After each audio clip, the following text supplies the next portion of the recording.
You haven't had me on one of your records. Yes, I have. That would be No, I was on your record. you were on my record. Something just happened in an interview with Blake Shelton that has fans buzzing louder than a Friday night bar in Nashville. For years, people have watched him and Kelly Clarkson go at it on live TV, teasing, roasting, side-eyes galore, and wondered if all that chaos was just for the cameras. Blake finally slipped, and what he admitted might just confirm what fans have been whispering for years. It wasn't packaged in PR spin or hidden behind a joke. It was raw, unfiltered, and impossible to ignore. Suddenly, every roast on The Voice and every headline about their feud looks completely different. So what did Blake really say, and why is everyone losing their minds over it? Let's break it down. Blake Shelton finally spills the tea about Kelly Clarkson. Let's set the stage first. It's May 2025. The energy in the studio of Kelly Clarkson's daytime talk show is off the charts. You can feel it the second you step in. The lights are bright enough to make your eyes water. The cameras are lined up like soldiers ready to capture every angle. And the audience is practically vibrating in their seats, shuffling programs and whispering excitedly to anyone within earshot. And then, here comes Kelly. She strides out in her signature electric blue power suit, every bit the queen of the stage. She's confident, loud, and magnetic, moving through the set like it's her own backyard, which in this case it basically is. The crowd erupts immediately. A beat later, Blake Shelton strolls onto the stage, the picture of laid-back country charm. Denim jacket, well-worn jeans, cowboy boots that have clearly seen 100 gigs, and that half-smirk of his that's equal parts mischief, and I know something you don't. The contrast between them is hilarious and perfect. Kelly, all high-energy pop star sparkle. Blake, slow-moving, dry-witted, yet impossible to ignore. And of course, the banter starts immediately. Sharp, fast, and sarcastic, the kind of playful sparring only they can pull off. Kelly throws the first jab, teasing him about releasing a song called Texas, saying, "Blake, you're literally from Ada, Oklahoma. Do you need a map?" The audience loses it. Blake takes it in stride, tilting his head, letting the laughter wash over him, before turning to the camera and shrugging like he's letting everyone in on a secret only they understand. Then, just when you think you've caught your breath, he drops the line that will make headlines everywhere. Kelly and I are so inbred we probably share a toothbrush. For a split second, the studio is dead silent. You could literally hear a pin hit the floor. Did he just say that out loud? On national TV? And then chaos. The audience erupts, half in laughter, half in sheer disbelief. Kelly clutches at imaginary pearls, gasping through laughter, trying desperately to form a rebuttal, but completely losing the battle against her own amusement. She's wheezing, doubling over, tears forming in the corners of her eyes. It's unfiltered, unscripted, and absolutely electric. Blake doesn't skip a beat. He leans in, smug as ever, and keeps piling on. "I'm serious. We've got the same managers, the same songwriters, the same ex-in-laws," he winks like he's daring the world to keep up. "If we swapped toothbrushes right now, the tabloids would implode trying to figure it out." The cameras catch every second of Kelly losing it, gasping for air, arms clutching her stomach. The moment is pure chaos, a perfect storm of humor and honesty. By the time the segment ends, clips of the moment are already blazing across social media. Within an hour, the views have surpassed 1 million. The comments section is an untamed jungle of disbelief and excitement. "Called it. I knew it," reads one. Another asks, "Wait, is inbred a compliment in Oklahoma?" The genius of it all isn't just the joke. It's that Blake didn't dance around the truth. No press releases, no carefully chosen words, no spin. He just said it front and center and let the world react. Even his publicist, presumably hiding somewhere backstage with a mix of horror and awe, couldn't resist posting a single cowboy hat emoji. No denial, no clarification. Blake meant what he said, and somehow it worked. Before anyone starts panicking and sketching out family trees on their kitchen tables, let's get one thing straight. No, Blake and Kelly are not literally cousins. When Blake drops a line about being inbred, he isn't talking about genealogy. He's talking about the crazily tangled, impossibly close-knit ecosystem of Nashville and the country music world they've lived in for decades. It's a scene so small, so intertwined, that everyone's paths cross in ways that make outsiders' heads spin. Picture a human pretzel, everyone connected to everyone else through work, family, or just random Friday night barbecues. Take Kelly's ex-husband and former manager, Brandon Blackstock. He's the son of Narvel Blackstock, who, for years, managed Blake Shelton. That one connection alone means the two of them were orbiting the same universe long before any TV cameras caught them joking or roasting each other. But it's bigger than just that. Blake's longtime producer? He probably had a hand in cutting some of Kelly's earliest demos.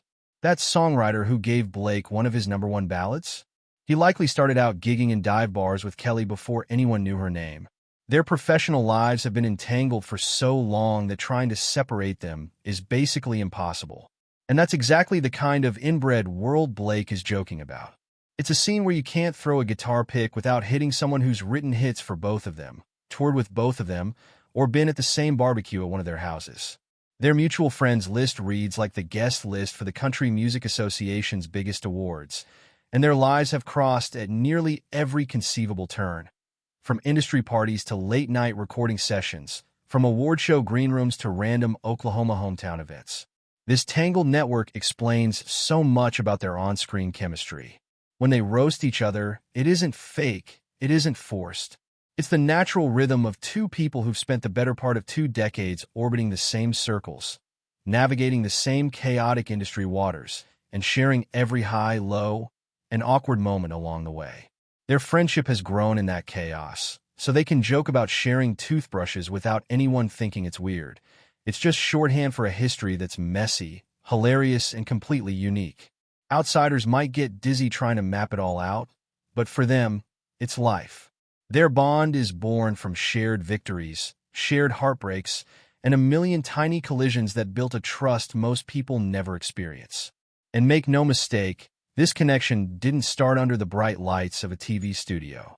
To understand the real roots of the Blake and Kelly dynamic, you have to go back to years before The Voice, before platinum records, before talk show stages and red carpets.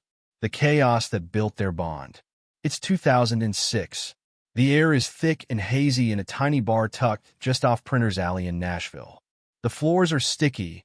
The smell of beer and old wood mixes with cigarette smoke, and the kind of place where you might stumble into a future star and not even realize it.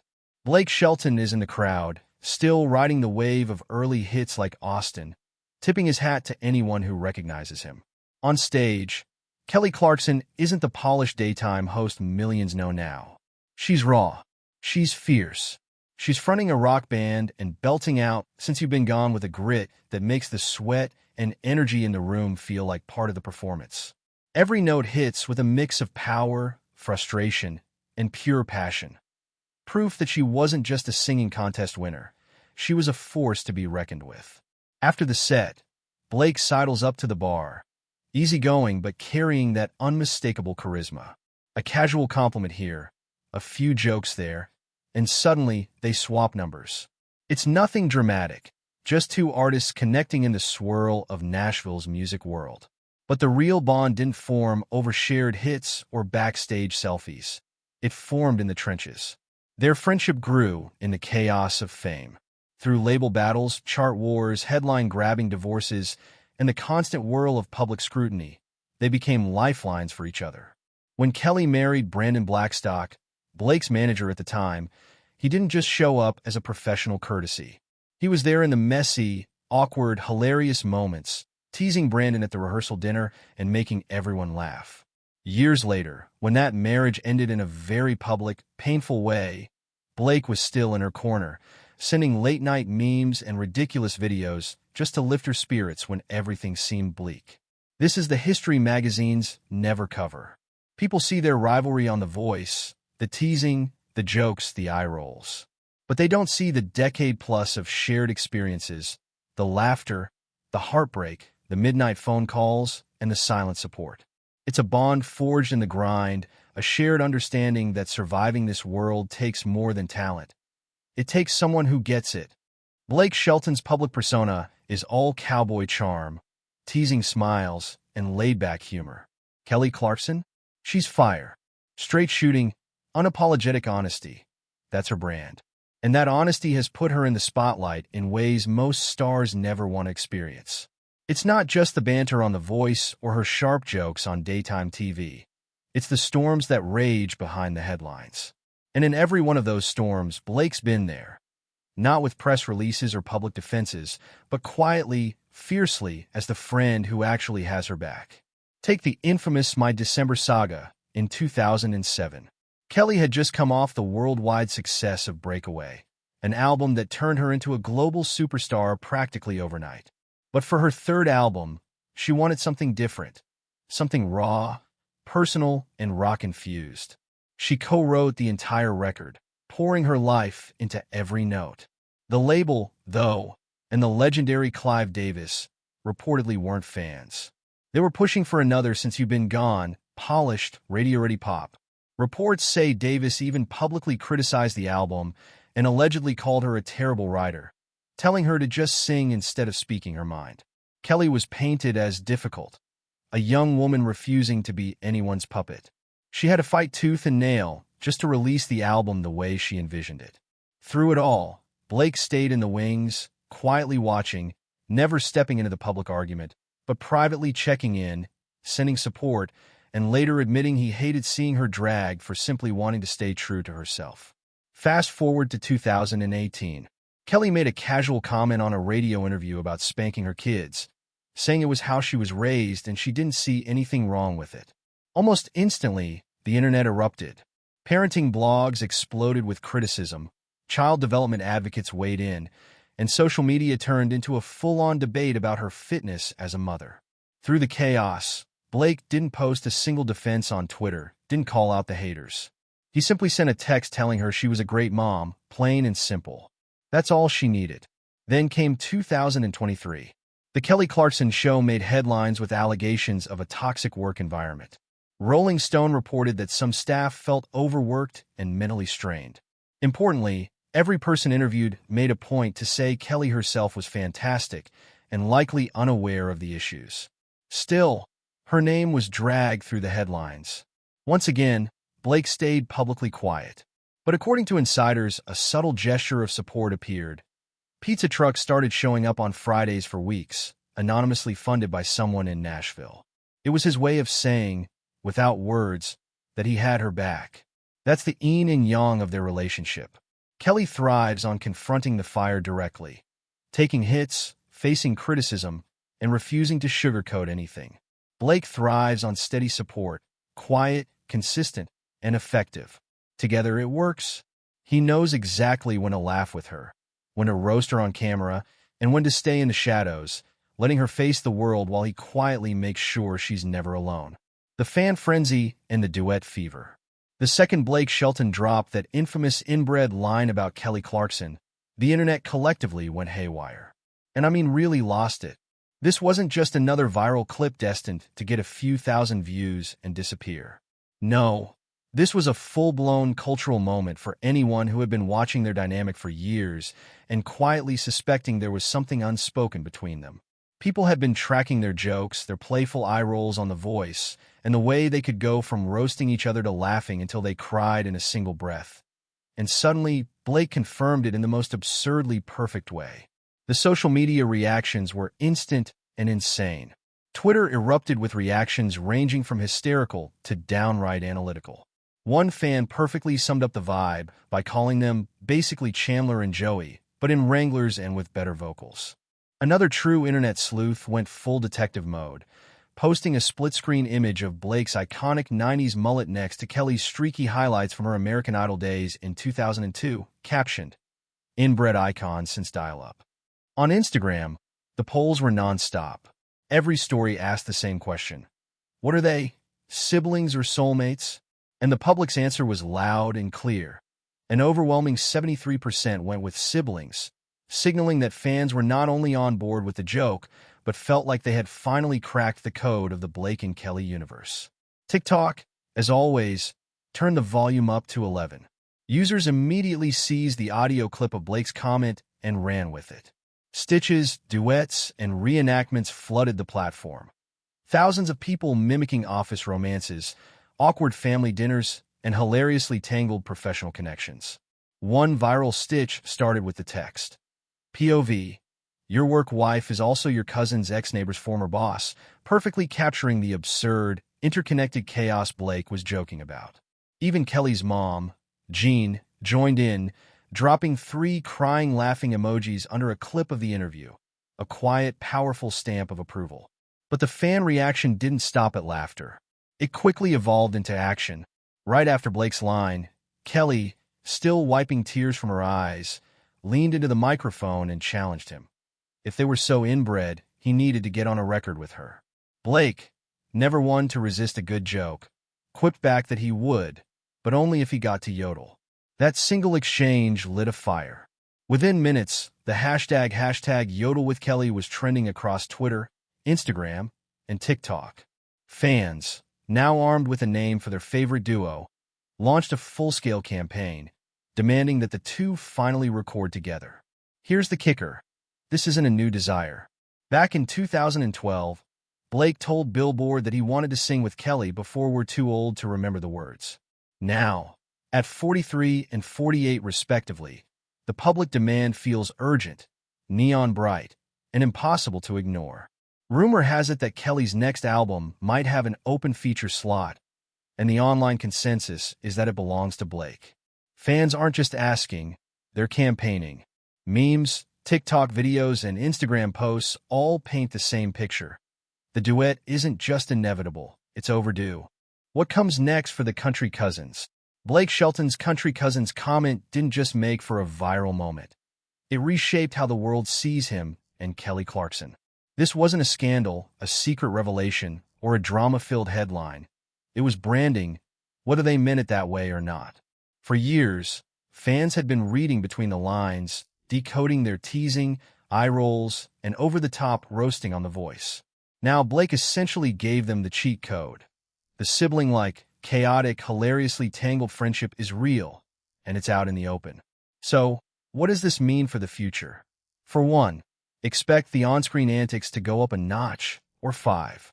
The next time Kelly and Blake are on a stage or a talk show set together, the playful chaos could get fully unhinged. They no longer need to hint at inside jokes or subtle digs, because the premise is public. Picture Blake spinning Kelly's chair around mid-interview just to watch her freak out, or Kelly forcing Blake to belt out the Oklahoma State song in full, painfully dramatic twang as revenge.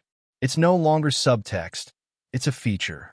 Every roast, every jab, every exaggerated sigh on camera will carry the weight of decades of friendship, and fans will know exactly why they're laughing. But beyond the laughs, the confession gives fans a rare glimpse into the humanity behind the headlines. It's a reminder that under the glitz, the awards, and the carefully curated social media posts are two people who have spent years leaning on each other when the spotlight got hot. They've weathered public criticism, messy divorces, industry politics, and more, and the bond has only grown stronger.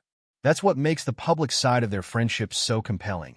It's funny, chaotic, and relatable because it's grounded in real loyalty.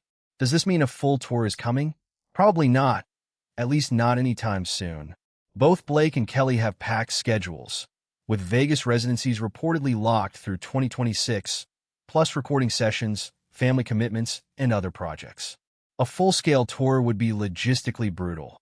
But what the confession does open is the door to smaller, high-impact collaborations. A one-off CMT Crossroads special? A surprise single for fans? Even a live-stream duet event? After this, any collaboration featuring Blake and Kelly feels like a guaranteed hit.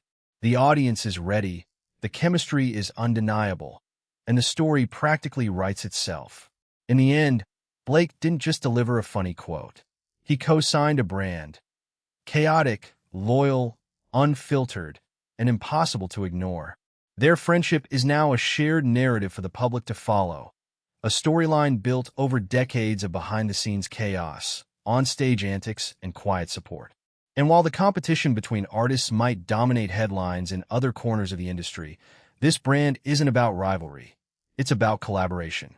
Fans aren't just waiting for the next joke or roast.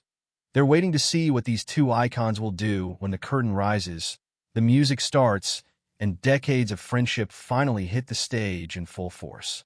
What are your thoughts about the dynamics between Blake and Kelly? Share with us in the comments. Blake and Kelly's friendship continues to stand out in an industry where genuine connections are often hard to find. Over the years, they've proven that their relationship is built on trust, loyalty, and an endless ability to laugh at each other without taking offense.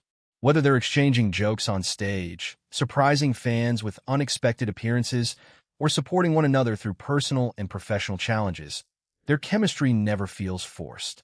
It's the kind of bond that can't be manufactured for television or social media. It comes from years of shared experiences and mutual respect. Fans now eagerly wait for the next chapter, hoping for a long-awaited duet, another unforgettable interview, or even a special collaboration that finally brings their unique dynamic into the recording studio. Whatever happens next, one thing is certain. Blake Shelton and Kelly Clarkson have created a friendship that has become just as entertaining as their music careers, and audiences will be watching every moment of the journey with excitement. Blake Shelton and Kelly Clarkson have built a friendship that has lasted through changing careers, personal milestones, and countless unforgettable television moments. Their connection continues to resonate with fans because it feels genuine rather than carefully scripted. Every playful argument, sarcastic remark, and heartfelt compliment reflects years of mutual respect and shared experiences in the entertainment industry.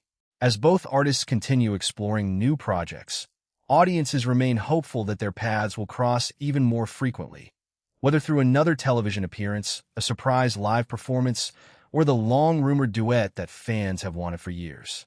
Until then, every interview, social media interaction, and public appearance will be closely watched for another glimpse of the chemistry that has made Blake and Kelly one of the most beloved friendships in country and pop music. Their story proves that authentic friendships can thrive even under the brightest spotlight, turning ordinary conversations into unforgettable viral moments that keep audiences coming back for more.